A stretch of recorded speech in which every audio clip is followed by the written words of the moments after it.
mwasi nde mbaloyo ya mwasi wana kombo na ye Kaka Mbangala zalaki na mabele 9 yende aye kozwa lisikoyo relève wana ya kotambusa na babena Congo atamboli na bango ti aye kokomisa bango ti na désert wana tango biso bana babena Congo bana ya nanu kengo yo ndenge ozolanda nga wana na ngai tango toye kokoma na désert nde esika toye kokutana na bapigime na désert ya Kalahari ezalaki kombo nango ezalaki désert ya Kalahari soki bomoni bakomaki kobenga ngo désert ya Sahara pona makambo oyo ya Abraham na Sarah basalaka ya kokoza ba pharaon pona kozwa babiloko na biso kokende na yango esika na bango.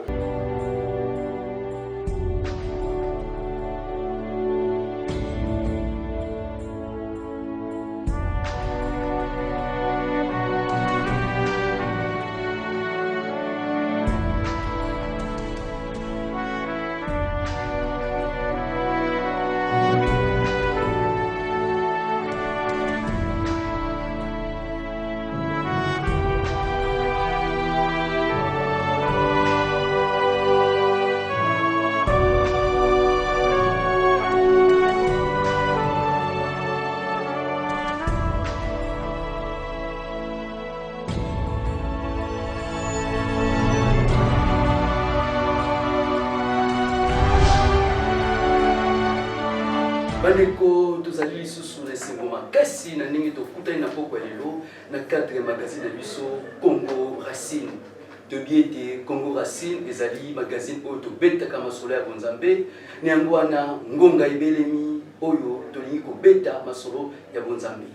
na plateau na biso na poko ya lelo tokolobela na maiko etali l'origine ya moto moyindo ndenge tokutaki koloba ete sujet ezali molai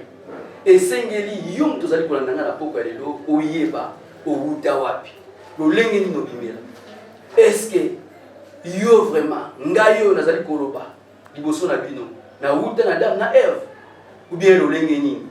ngai yong tozali kolanda na bandako eske tata Nzambe tata mokeli azwa temps ya kovanda na mabele asala yo na mabele tala mituna esengeli to mituna ne yango wana sujet na biso ezali ko continuer na yong tozali kolanda biso na bandako lelo tokoyoka point de vue ya bandeko oyo toyambi na plateau na biso mais yo pe soko ozali na point de vue na yo numéro na biso za affiché esengeli obenga biso oya ko participer yo pe pesa point de vue na yo opesa source origine ya moto moyindo na yango wana numéro na biso za affiché obenga biso soki pozali na mituna komela biso mituna tokopesa yo biyano na elongo na ba invité na biso bazali na plateau na biso na yango wana na poko ya lelo tozali na mama na mbote mama Dani mbote batata nsingi. Alors oui, pour se présenter bandeko bazali na biso na poko ya lelo ba kombo nani boye kombo na biso maman Nadine ezali Nadine tolobaki eza kombo ya mosusu. Oui ozali pe na kombo na ya molimo kombo ya molimo na biso ezali mama Montiangani Congo avec K. Ah, ça va, merci. Alors, nous allons, maman Nadine, nous allons mon côté. Nous allons sur papa Ngunza Ekwake. Papa Ngunza Ekwake, vous se présenter. Vous allez prendre biso. Vraiment, ma tondo mingi mbuta nchingi. Oui. Vraiment, ils allaient kazi na bino, ndeko na bino, tokoloba na mnoko oyo pour comprendre tokoloba na kikomo ndambo, tokoloba pe na lingala ndambo, tokoloba sape oyo ya kodefa ya ba français ndambo, ezali kazi na bino Ngunza Ekwake, nazali na botame na bimi na kati ya libota ya Mbunza, nazali tekolo ya Ekwake et puis nazali moko ya fumu to mokonzi na mboka ya Mendo et babenga ngai na bancetre tozali mbwetete ya Chilulu. Donc mbwetete ya Chilulu ezali na Kikongo kasi ezali étoile de la promesse, donc plus fort que Mbuta Lumumba, et les descendants valables ya roi Vitakanga et puis petit-fils ya Mvuluzi ya Bandombe, donc Fumu Kimbangu dia Tungunwa, les sauveurs, les libérateurs, les restaurateurs, il y a peuple Congo d'abord, il y a K, il y a CT, et puis il y a race noire, il y a Mokiri. Merci Ngunza Ekwake. Et l'ongona na maman Nadine, je pense que maman Nadine ezali mba liboso te ya koya na plateau na biso. Alors papa bien Ngunza Ekwake. Alors kombo wana ya Ngunza ozwi yango et quoi que ça va mais ngunza parce qu'actuellement tout le monde a ba domingue bangunza ngunza ni koloba nini to bandana noa vraiment bangunza bakoma ebele tozala bangunza Yesu tomonaka soki moto alati sutani akomi ngunza kala mingi te baoya kobenga papa ntingi mpe ngunza mais ekamisaka biso même Yesu na bango mpe aza ngunza mpo sikoyo Yesu asalaka miracle parce que boza na photo moko oyo Yesu alataka pati ja mosulu donc veste asalaka bamiracle na mvwela ndenge biso ezali boye donc ngunza elingi koloba mpo bangunza tozwana exemple ya bangunza oyo ya kala avant Fumukimbangu waya ezalaka na ngunza moko ya mwasi kombo na ekipe vita donc nini oyo ekipe vita bundalaka na bamindele mabele na biso donc moto azali ko revendiquer le sens ya bandombe donc culture oyo ya bandombe tokomi ko revendiquer yango lelo parce que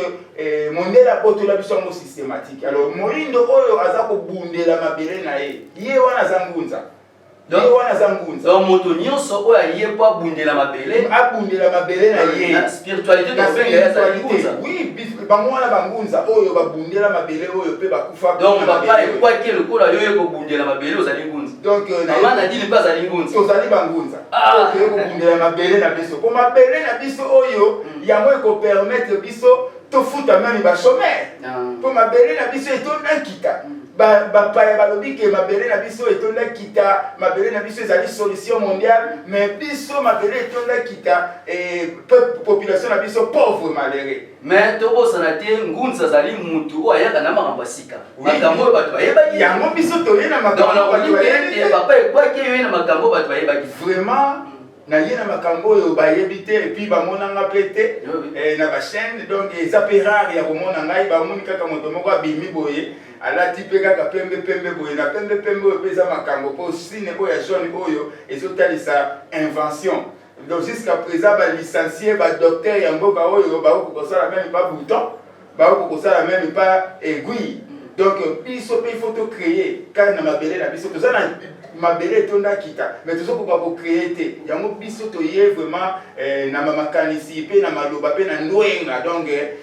boyebi oyo kotalisa bandeko na biso ndenge nini tokoki kosala mpona mabele na biso il faut tobotola mabele na biso mpo mondele abotola biso yango systématique ça va papa ekwaki tozali kozonga epai na yo mama nadini toyebi sujet na biso tozonga na mozindo ya sujet na biso oyo ezali kolobela origine ya moto moyindo nasi tozali kocontinue développement nini okoki kobakisa sur l'origine ya moto moyindo Oui, na oyo biso tolobaka prochainement. Oui. Pour te rappeler nanu que biso nyonso ba esprit nyonso ndenge toza boye biso nyonso tokutaki epai ya tata mokeli. Epai ya tata mokeli séparation eza te, division mpe eza te. Le problème eza kaka na niveau race ya liboso oyo ya liboso bayaki te tolobaki ezalaki race noire. oyo nzambe asala ezali race toexplikaki déjà plus mai nyonso wana ndenge tolekaki na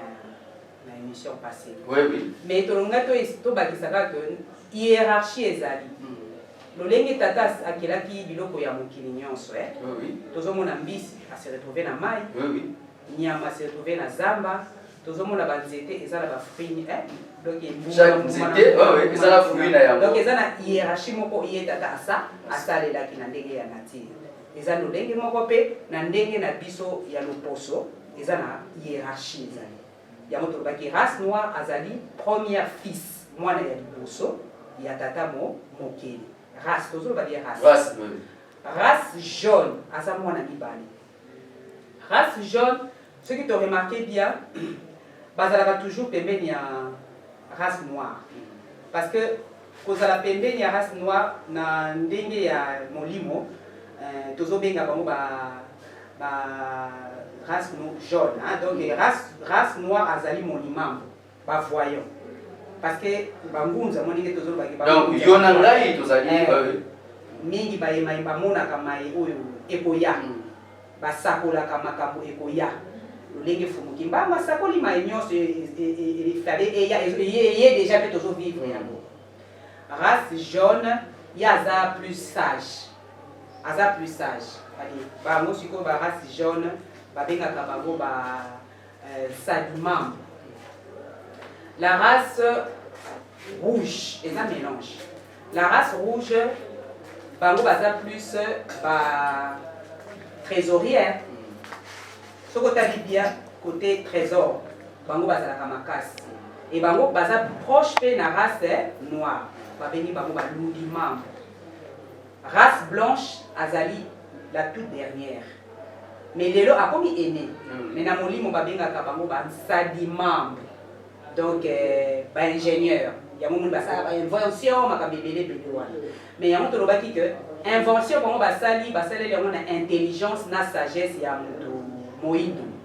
Donc biso tonga donc nyonso o mundiala c'est ko ça lelo ayibi yango ka epai na biso. Et ça sagesse na intelligence na biso.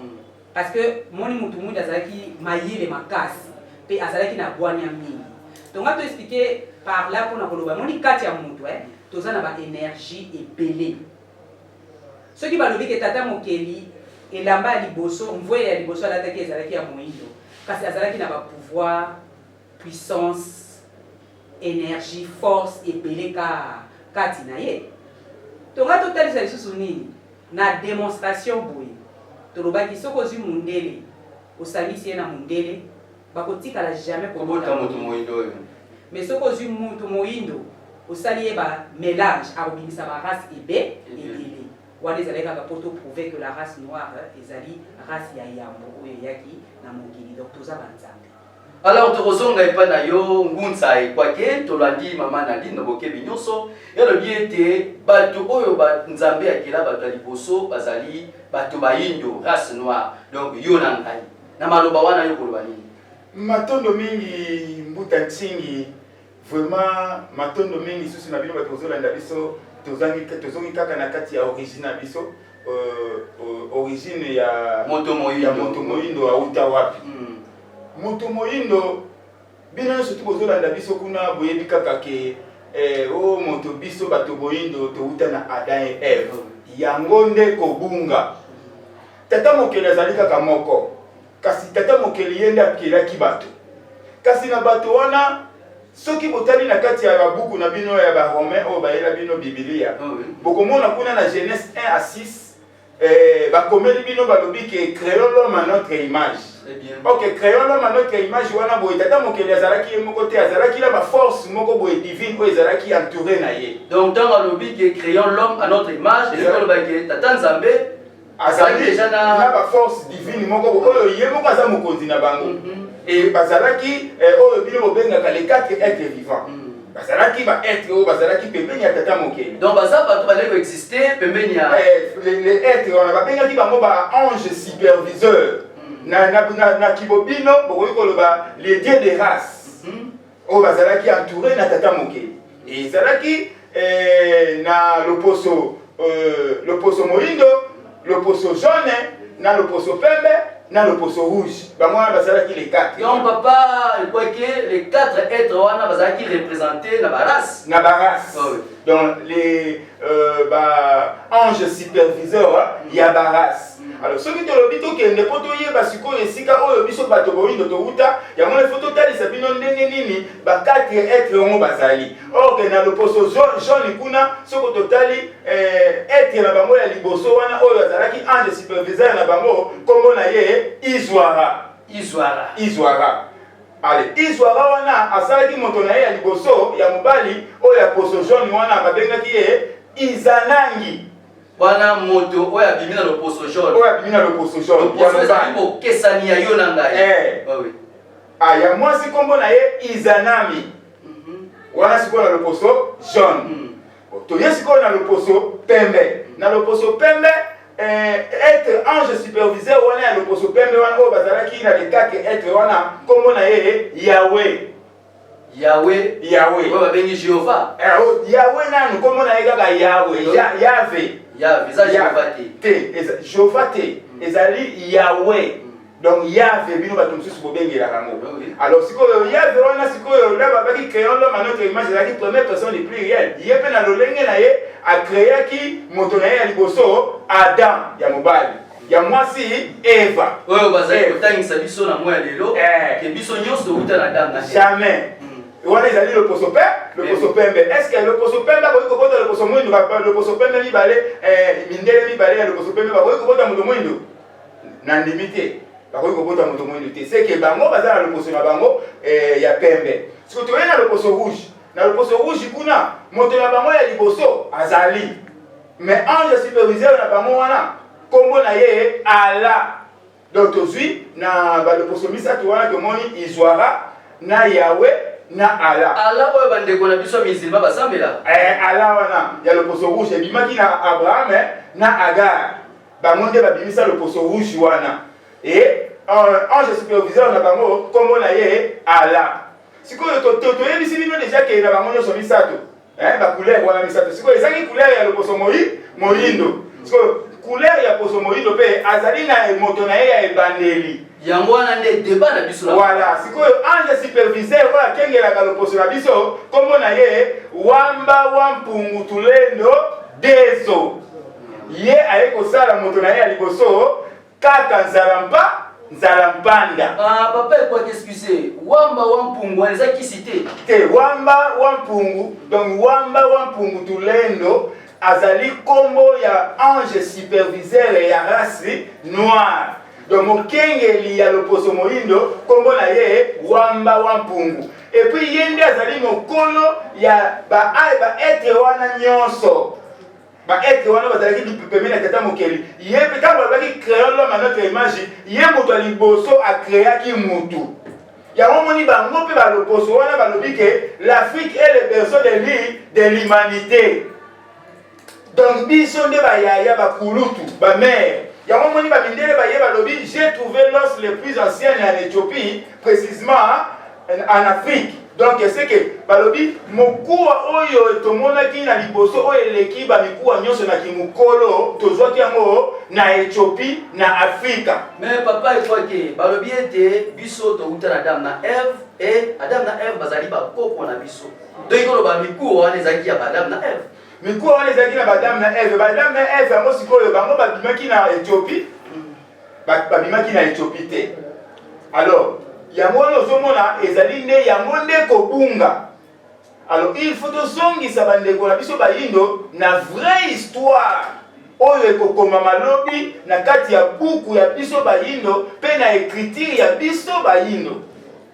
ekokomama mpona na ekomami te po bible oyo tozali kotanga ezali bible ya ngani ya bayuda oyo de Genèse à Apocalypse ebeta kaka masolo ya bakoko ya bayuda ok yoko bakoko na yo bazali oyo ya loposo moyindo bazali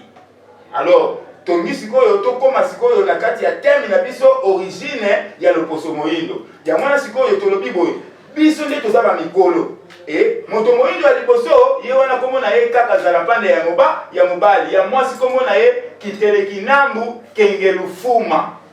alors bango mibale baye kobota bana 12 mais bautaki wapi bautaki na likolo epai ya tata mokeli bakita sur les colonnes de feu wana banani wana bana 12 wana te nzala mpanda na kengelufuma bato ya liboso wana oyo wamba asalaki est-ce que papa prophète est-ce que bato wana nzambe asala bako avandaki na mabele apetire mabele asali yango ape akausi apesi bango pembe asala na mabele te tata mokeli azali miraculeuse bango bazali bato ya bauta na likolo l'homme du ciel tata mokeli asala bango kuna na likolo babwaka bango ya kobwaka sur les colonnes de feu bakita mpenza bato boye epuis bato mpe bakita na moto biso tokita na kati ya moto nzala mpanda na kengelufuma bakita na kati ya moto ezopela boye na kati ya moto bakiti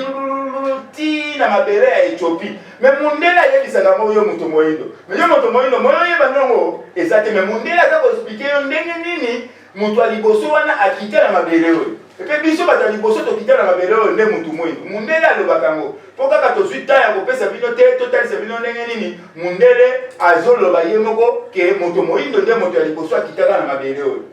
moto ya moyindo yango ntango akiti na mabele oyo na ya mobali na ya mwasi nde baye kobota sikoyo bana na bango 12 tala sikoyo bisika oyo yo obimeli mpe bisika oyo yo oye kokoma ndenge esika ozali lelo donc ifo tokoma buku oyo ezotalisa banda bato ya liboso oyo tina lelo oyo donc de kaka nzala mpanda a nos jours yango nde ekokomama na kati ya buku ya bino bayindo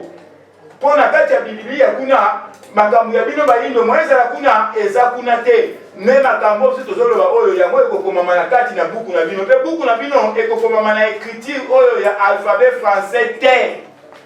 Ekokomama na écriture na biso bayindo oyo tokoma oyo bakoko bakomaka na kala babengaki yango hiéroglyphe.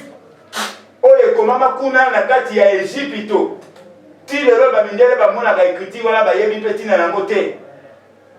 Alors, écriture wana yango biso tokokoma. Sikoyo moto moyindo mibale ya mobali na ya mwasi nde babotaki bana 12. Na bana 12 wana ya liboso kombo na ye na lukengo. Nde oyo yo zolanda ngai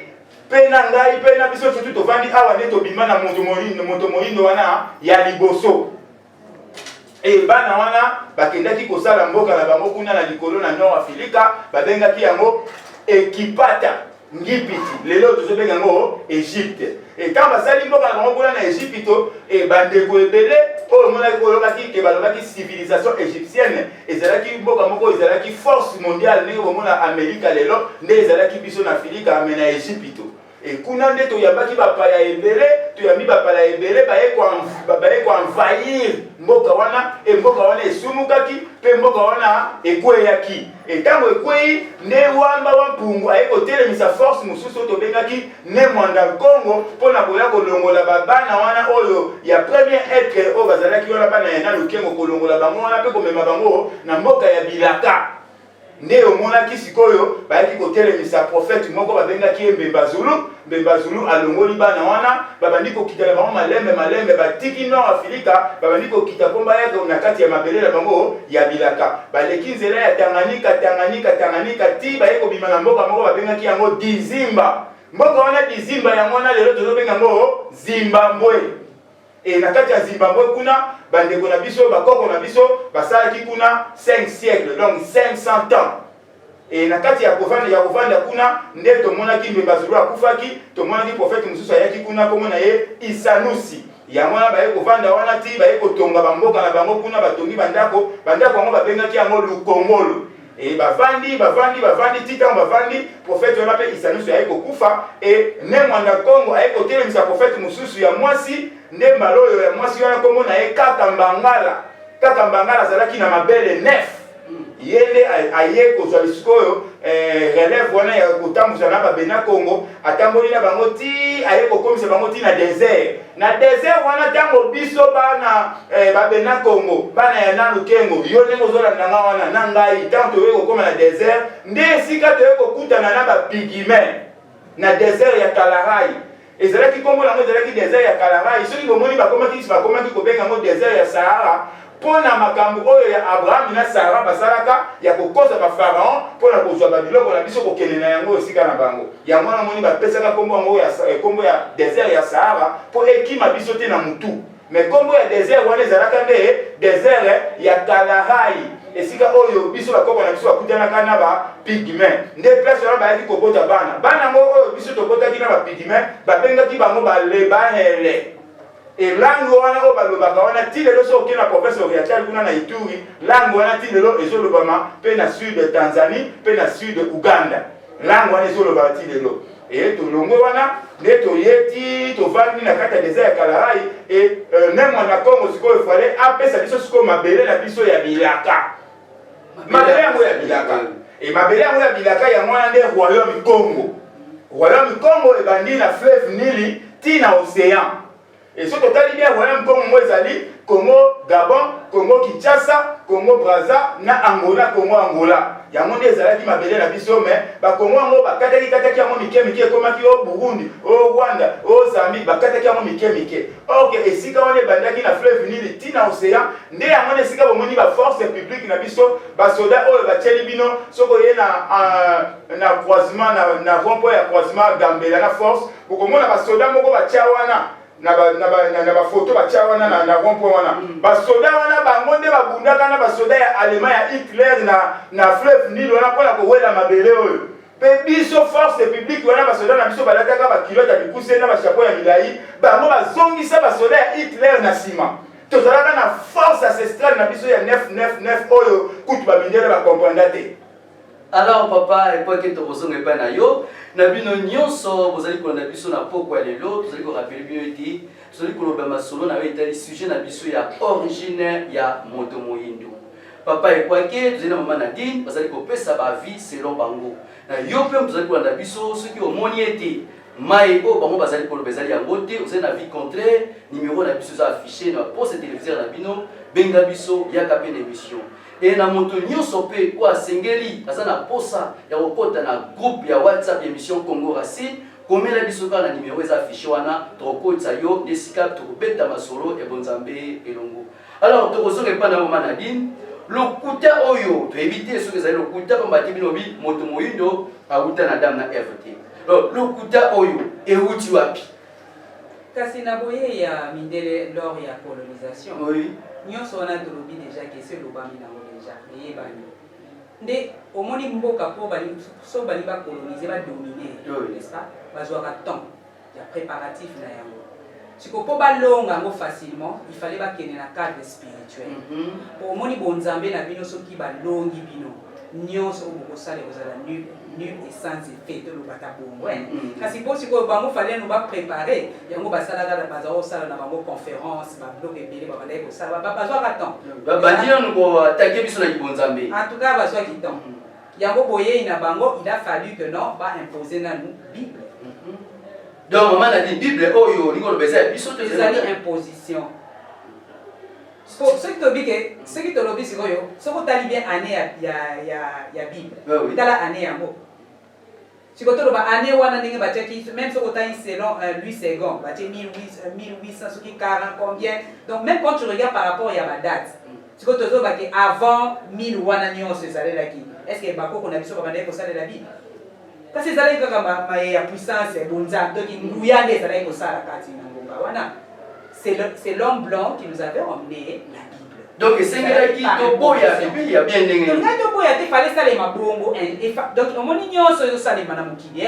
tata mukili permettre kaka. Parce que yemoko fumukimba mutanga lobaki batu basala la Bible lobaki nini kasi bo sala la mayewana po muyibi bakukanga na eloko na yekasi. Pour le temps ko sala étude ya Bible spirituellement on peut comprendre et si quand ndenge tata tu peux pesa verset biblique biso dans un verset biblique il y a Hébreux 12 heureux le pauvre en esprit car le royaume des cieux leur appartient to tia mona lingana siko po tozo tanga Bible ngomi na français maemi ke koma maka na koma mi na français tia mona muno kwa mboko na yo ko explication mususu tango lobi heureux le pauvre en esprit ngola tsani kasi esengo na mutu aza mubula na molimo ye wana ndi bokonzi ya tata epesa meni est-ce que ça normal mboka ya tata eza mboka ya molimo aza esprit n'est-ce pas siko yo lobike ese to yo zala esengo il faut zala mobola na molimo kasi ignorance wana siko biso ndi siko to yambi yango pourtant baloba ye kopesa verset wana batie verset na balobike biso faut to zala babola na molimo c'est-à-dire moi to ye ba spiritualité na biso exact yango to zo continuer ko souffrir donc Bible ndenge yela kezala ki imposition. L'histoire est claire et vous battez maman wapi pour attendre yo solo batte selon te pour attendre selon papa nani tata solo bela te bon ndeza. Alors imposition tant ya ba bati ba utiliser même le mot Dieu même dans ce que même dans mot Dieu wana n'est-ce pas? Oui. Il y a un problème. Biso la spiritualité de l'obato et bisa ka batu ke Dieu même Dieu cherche les créateurs. Nzambe pe azoluka tata muki. Parce que Dieu est un na yebisa kipino jour wana pasenga bipona pesa yo kombo po ngana benga yo ntingi kasi tozomona na ti siko balobike na création nani azalaki oya monaki n'est-ce pas pour apesa ke kom bino siko yo ye Jésus bo benge kombo Dieu ye ne Dieu ye nzambe ya batu nyonso ya mukili kasi soki azanza ndenge balobaka nzambe ye wana ndeka ka nzambe mu tata mu donc confusion eza makati na ba terme wana dans le mot Dieu il y a dans le mot Dieu il y a domination. Il y a domination. Tu vois déjà quand on vient monter la zone, il a vu déjà na terre menaye, il y a bonzambe. On biso bonzambe, il fallait pas te lobaka Dieu. To loba peza tata mo kelito to lobi tata. To esprit. Pour fumu kimba bazala ki esprit, n'est-ce pas? Que si tu nous lobaka tata, on a plus une explication. Pour te vérifier maye bien, to gagner musikate. Bon vérifier quand ndenge mwana lobaka. Et lobeli ya mwana liboso avant ele o la kisaye ko loba yo papa la kisaye ko loba. Ezala ka ta. Donc il mundele ayaki ko transformer nyonso ayeko transformer langue na biso pour mingi langue mingi ya français et wuti na mona kikongo pour ceux qui te tiennent c'est que exemple na éviter son alobela kiamo tango ba loba avocat ko c'est wuti na mona avocat ba mosi ko ba salini ba bakisi même tango lobi mange o ko c'est manga kasi manga ba ngo ba salini ba bakisi donc ba transformer ki kaka ba travailler cerveau spirituel ya mutu mwindu pour abosa lavage salini kasi pour même ceux qui bana bazuke d'école makambo bakotanga kasi yemundi kokota na bongo na bango mai oyo bakotikala koyeba mai ya bonzambe oyo te ya biso te kasi lavage spirituel esalimaki makasi du lokola tata ye moko fumuki mbanga lobaki ke tant ekoya tango ifweni bayaya tango ekoya vérité moyeba bomba mo lisusu ezate nde tango yango oyo bino pe bo créer Congo Racine kasi yo koyeba ngai te ye koyeba kitata te nde bozo koyeba pe boyebi pour tozo c'est complété pour nga bena zo compte belé pa ya tata ça va vraiment na dito ko so pa na yo to ye pa ngunza ekwake na mayo tu koloba bien que maman Nadine boyi Biblia mais to yebi mukanda oyo biso nyonso sala ezali Biblia na Biblia bakomi balobi moto biso nyonso bien que yo kaboli chaque race na koko na ye na mutu apota ye mais na Biblia balobi ete biso nyonso quelle que soit la race rouge jaune noir blanche biso to uta na Adam na Eve alors esika wana pa kwa ke yo kolobani matondo mingi mopanzisa mo oh mais to ekokamwisa ngai mopanzisa mo oyo elobi yango ezali mokanda ya Nzambe Biblia de Genèse Apocalypse bakoko oyo bakombo ekomami kuna na kati eza ya bayuda est ce que bandeko na ngai oyo bozolanda ngai na biso tovandi awa toza bayude biso toza bayuda te biso toza jamais bayuda nangi na complete moke mama na ngai Nadine asiliselaki bino te yo lobi oyo nga naza homme de Dieu homme de Dieu Dieu lingi koloba d'abord de wana lingi koloba domination internationale européenne unie donc Dieu donc quand on parle que je suis le serviteur de Dieu donc ozali donc yozo dominer biso na passion biso tozo mona o donc biso africain tozo na passion par exemple Jésus a lobi que soko tali na Matthieu 15 na kati ya Bible wana na Matthieu 15:24 yo moko tala kuna na kati Matthieu 15:24 oui okomona kuna Yesu ye moko kolo nzoto azoloba moi Jésus j'ai été venu comme brebis perdu dans la maison d'Israël. Or Israël c'est Jacob. Jacob wana abota bana 12 na 4 basi et basi wana bazalaki mibale basi na ye na mibale baboyi abota na baboyi na ye sikoyo yo ndeko la ngai na 12 bana ya Jacob wana babengaki yango le 12 papa biso pe tozali na kati ya 12 tribus bana Israël sikoyo na bino batozolanda biso na mbutanchi na ngai tobima na tribuni na bana mama ni na bota biso mama oyo ya basi na ye to baboni oyo se bango na tribuni tribu ya Benjamin to tribu ya Dan toza parmi ya 12 tribus ya Israël donc yo za mwana Israël donc ndoko za mwana Israël sikoyo biso tokocha avion bino bana Israël ya molimo tu bokota na kati avion wana bokokende kuna na Israël tango okoma kuna na aéroport ya Israël bakotuna messieurs to mademoiselle présentez-vous au excellent une carte électeur mais c'est incroyable donc tozana nkuna te to lobi bo ndeko na ngai avant yo zala moni wana ezaka ngo kobunga to totali soka kobunga mukesika ozali mais tozongi na sujet ngolo bani avant yo zala ndeko na batu bazalaka yango totali si bino ndenge nini makambo ezalaka tango tokomi na fleuve Nil wana tokomi na désert ya Kalahari po tokota la mabele ya biso ya bilaka mabele ya bilaka royaume Congo oyo ezalaka informe ezalaka zamba ya munene yo ebikaka zamba oyo tata mokela sala oyo batunano basimba te ekota banzete kangama po lelo oyo banzete wana elongwa mabele monana yo oya kovanda ndenge ovandi wana na baveste na yo nakoexplike bino mpe veste wana eso ndolo bani po veste eza na mot français veste so oyela lingala na Kikongo elobi nkosa veste na Kikongo nkosa so oyela lingala okolongolaka ene ya liboso wana kosa veste eza kosa donc moto aletaka veste aza kokosa po sikoyo jamais kutu Yesu asala bamiracle na veste Yesu ye moko asala bamiracle alata ndenge bomoni nga nalati boye alata ndenge bomoni mbuta ntingi alati boye donc asala bamiracle na ye na mvwela toza kuna te to continuer nanu tango mabele na biso ya bilaka ezalaki informe eza na bato babongisaka mabele wana mpona yo ya kovanda na veste na yo ya kokosa wana donc tala bato yango bazwaki mabele na biso oyo vandi ezalaki mabele ya royaume Congo babengaka biso babena Congo avant yo ya nani abandaki kozwela biso mabele ezalaki papa moko babengaki prophète ya Sansukulu ya Nkanda ye moto abandaki liboso kozwa mabele azwi mabele nini azwaki mabele ya Nkwandu azwaki mabele ya Kubangu azwaki mabele ya Okavambu azwaki mabele ya Kunene lelo azwi mabele wana baye kopesa ngo kombo Congo dia Mpangala donc après oleka na désert ya Sahara wana bamboka wana tu eza wana na se wana mona oyo moni wana nyonso tu wana bamboka wana moto azwaki ngo kombo na ye Sansukulu ya Nkanda bamikolo bozolanda boyebi yango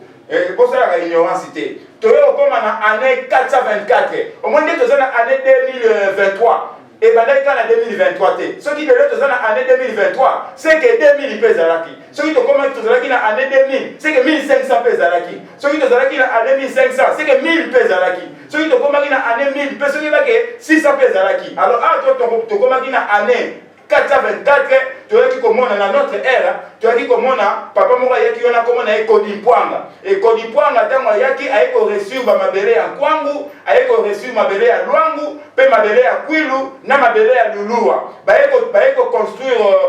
Congo dia Nkwimba et bakongo nazoyebisa bino eza Congo ya sete oyo balobaki ke dressant enfant longtemps courbe oyo roi Léopold ayaki nango te ya sete c'est jamais koyi koloba ko c'est ce qui otie o ekomi songolais papa ngunza ekwaki mais mboka na biso tokomaka Congo no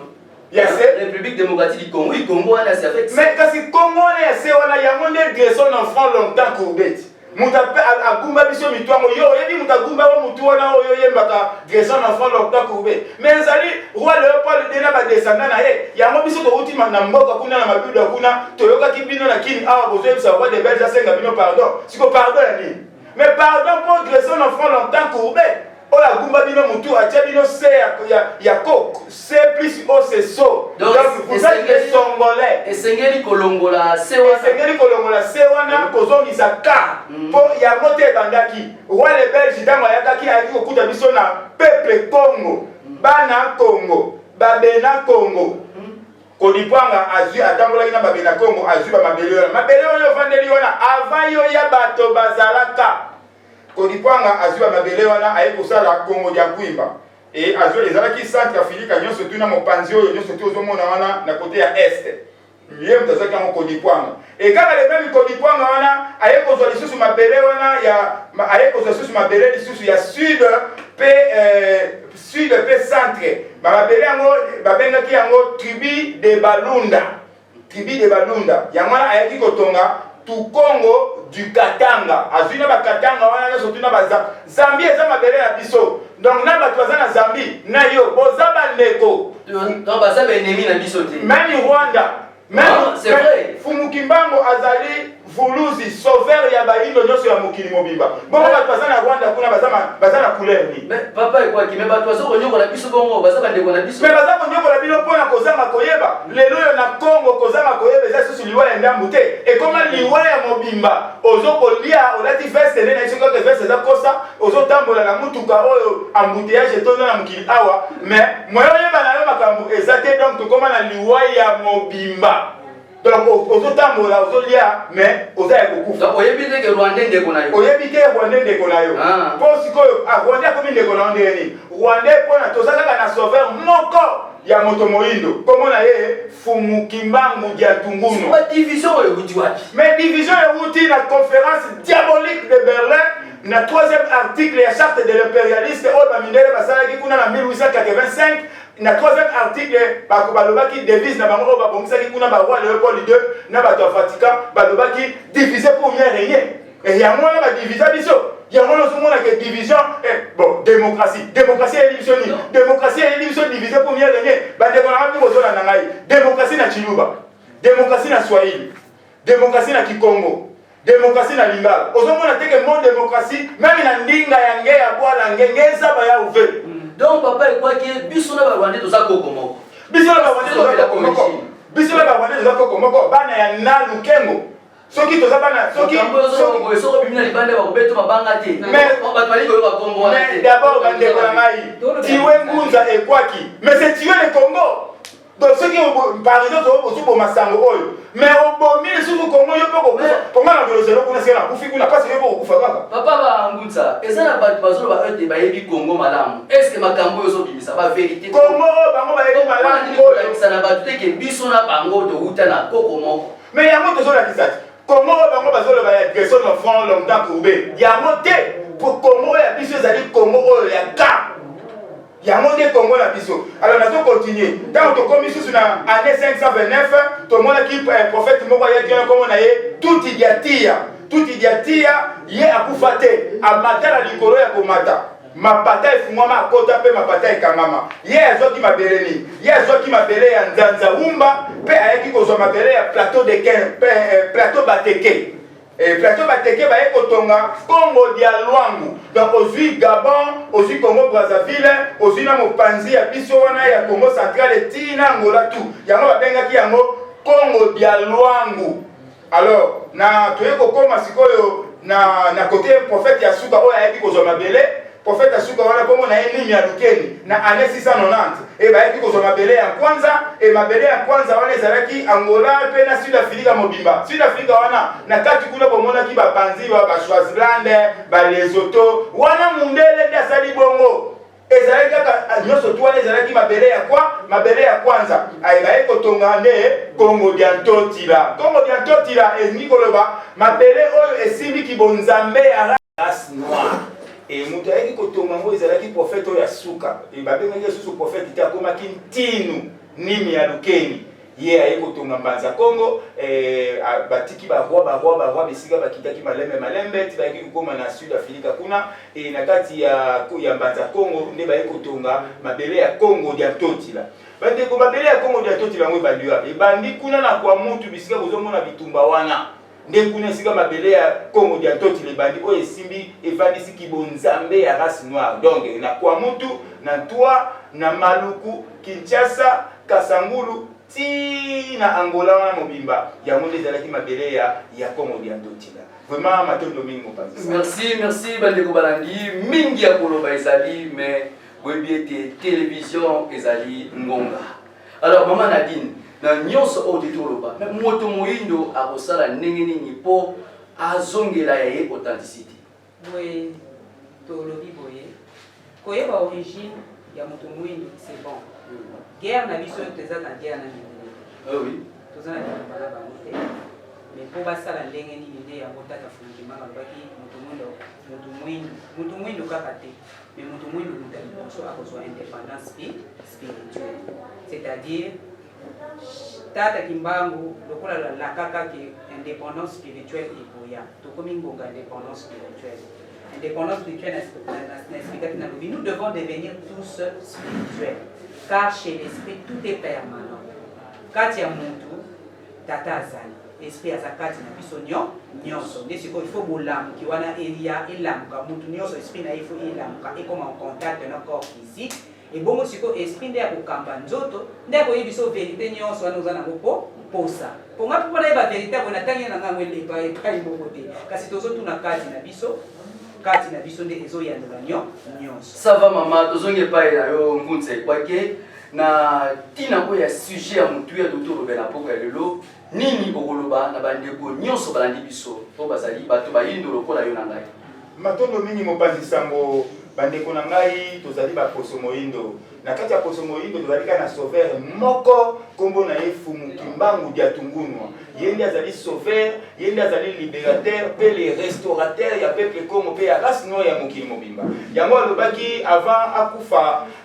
akende kuna bakende kokanga ye akende kosala baboloko wana ezalaki alobaki le 10 septembre 1921 na Mbanza Sanda alobaki boye yema aloba ya Fumu Kimbangu alobaki vous aurez votre propre livre sacré et un enseignant va venir pour écrire ça donc enseignant moko akoya et Kimbangu ye moko akozala na ye et bazali akoya wana pour préparer arriver à roi divin et ce roi là il sera meurtrier et sans pardon il viendra avec trois pouvoirs pouvoir spirituel pouvoir scientifique pe pouvoir politique. Donc kinzambi ya bakoko et kimazayu invention pe politique nde kimayala. Donc tokozala na roi divin wana babenga un nouveau pharaon. Roi divin oyo bozo owela bino bangunza wana kuna lobi roi divin wana kuna lobi nzominzila wana kuna lobi nani biso te kokuta baoyo baza kowela kasi totalisa bango bakowela yango te po ekomona na yango na misala roi divin yango akobengama na nouveau pharaon donc Ramsès III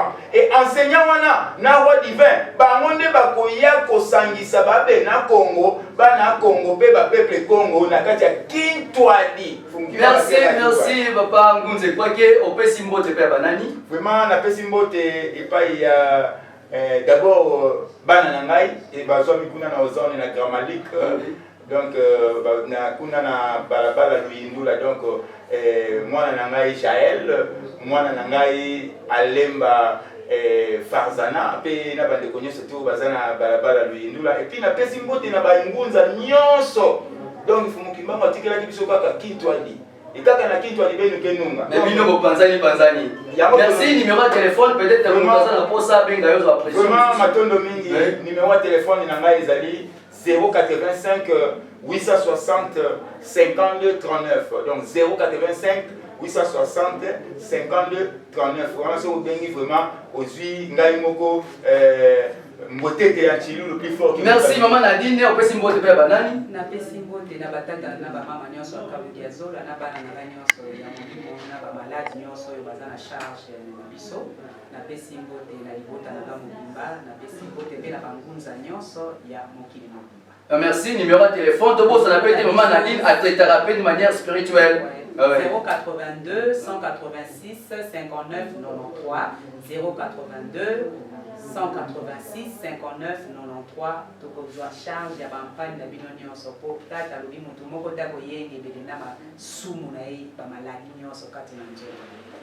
Merci na bino nyonso bouti kolanda biso na poko ya lelo na ntina wetali sujet ya origine ya moto moyindo tuti kolanda lolenge nini bandeko bapesi point de vue na bango ke moto moyindo auta na Adam na Eva te kasi yo na ngai touta na koko nzala mpanda na koko kitelekinamu wale ezali ba vie ya bandeko na biso apesi na bino nyonso pe na moto nyonso oyo azali na vie contraire tolobaka ntango nyonso ete numéro na biso affiché bobenga biso bino mpe boya kopesa point de vue na bino mpe na baye nyonso bazali na posa ya kota na groupe WhatsApp ya émission Congo Racine bokomela biso kaka na numéro oyo ezali affiché botika la malamu pe bolandaka émission Congo Racine chaque samedi na 20h30 pe rediffusion chaque mercredi na 15h15 to bosalité maître Aurélie Mpadi yeto baratango nyonso so na posa basa le forage et umela forage na yebisaka mai ya bien ya propre ya komela benga biso kaka na numéro za affiché là-bas to kotindela yo maître Aurélie Mpadi to bosalité équipe technique kozali kolanda biso isika so ali pona kosala émission na biso Congo Racine Eli to pesi mbote belé DT Serge mbote belé to kutani mbala ya sima bye.